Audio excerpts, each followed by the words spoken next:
Kas te olete oma täna hommikuse kohvi juba joonud või joote parasjagu oma kohvi? Maitsege oma kohvi nüüd eriti hoolikalt. Kui te tunnete, et see maitse võiks olla veelgi parem, siis kuulake meie järgmist jutuajamist.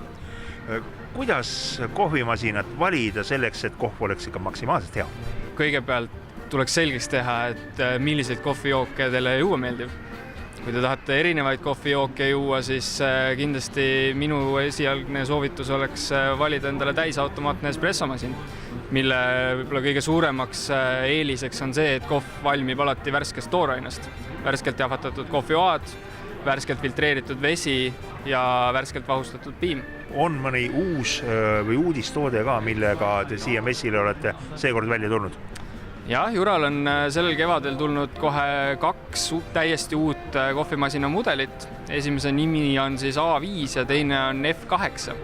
A5 on nüüd selline masin, mis on suurepäraselt sobiv sellise väikse mõõduka tarbimise puhul, et kui on tõesti 1-2, maksimaalselt 3 inimest ja soovitakse valmistada väga lihtsalt ja kiiresti väga häid ja erinevaid kohvijooke, siis see on suurepärane valik.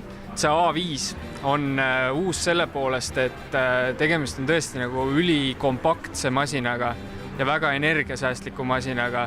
Ja F8 nüüd sobib võib-olla sellise natukene suurema pere puhul, et tal on selline värviline ekraan, mis näitab täpselt ka piltidega ära, et kui masinal saab vesi otsa näiteks veepaagist, siis ei pea enam leiutama, et kuhu ja mis täpselt käib, vaid masin näitab selle kõik piltidega ette ära. Lisaks need kohvijoogid, mis on võimalik valida, kirjutatakse eesti keeles ja tekstiga nupu juurde ära.